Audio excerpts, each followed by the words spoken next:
안녕하십니까. 이어서 원주권 뉴스입니다.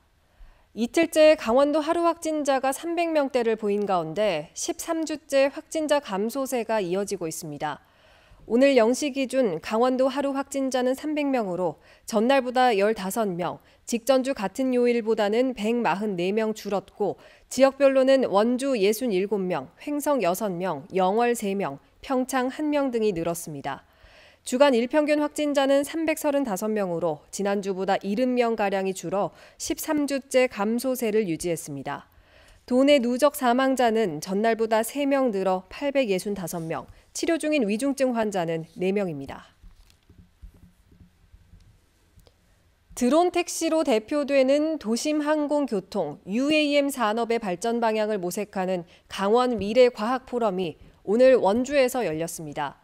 대한민국의 새로운 길을 열다 강원도형 UAM을 주제로 열린 이번 포럼에서는 현재 강원도가 가진 산업 기반을 활용해 타 지역과의 경쟁에서 어떻게 사업을 선점하고 발전시킬 것인지에 대한 전략을 집중 모색했습니다. 강원도와 원주시는 원주시 부름면 일대에 UAM 생산과 실증에 필요한 시설을 구축하는 방안을 추진하고 있는 가운데 최근에는 산업통상자원부에 특수목적 유무인 드론 핵심 부품 개발 인증 지원센터 공모 신청을 마무리하고 결과를 기다리고 있습니다. 지난 14일부터 강원 영서 지역에 내린 비에 농업용 저수지 수위가 소폭 상승했지만 가뭄을 해소하기에는 부족한 수준입니다. 현재 강원 도내 농업용 저수지 78곳의 평균 저수율은 54%로 5월 말 기준 저수율 51.3%보다는 늘었지만 평년과 비교하면 90% 수준입니다. 기상청은 당분간 흐린 날씨에 소나기 가능성은 있지만 올해 장마가 시작될 것으로 전망되는 이달 말이나 7월 초순 이전에는 가뭄을 해소할 만한 비 소식은 없다고 예보했습니다. 강원 도내 기름값이 2,100원대에 육박하면서 전국 평균 기름값을 웃돌고 있습니다. 한국석유공사 유가정보서비스에 따르면 오늘 기준 강원도 주유소 평균 휘발유 판매 가격은 2,099원으로 전국 평균값보다 3원 높습니다. 경유 판매값은 2,100원 선을 돌파해 전국 평균값보다 6원 비싼 2,107원을 기록했습니다. 춘천지법 원주지원은 5살 아들이 시끄럽게 떠든다며 옷걸이로 아들의 발바닥을 수차례 때린 27살 친부에게 징역 8개월에 집행유예 2년을 선고했습니다. 법원은 자녀 폭행 외에도 7살과 5살 난 남매만 내버려 둔 채 1시간 동안 집을 비운 아동 방임 혐의도 유죄로 판결했습니다. 재판부는 3년 전 비슷한 행위로 유죄를 선고받고 집행유예 기간 중에 범행을 다시 저질렀지만 실제 징역형을 선고하면 남매를 양육할 사람이 없는 점 등을 감안해 다시 집행유예를 선고했습니다.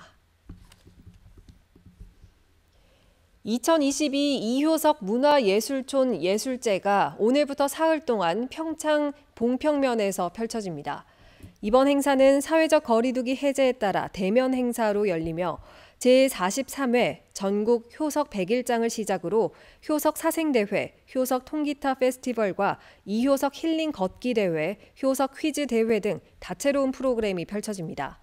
행사 기간 동안 봉평면 일대에서는 보물찾기 투어와 문화체험 행사, 문학작품 전시회 등도 함께 진행됩니다. 고용노동부 원주지청이 원주와 횡성 지역 10명 미만의 영세 사업장을 대상으로 임금 체불 여부를 점검합니다.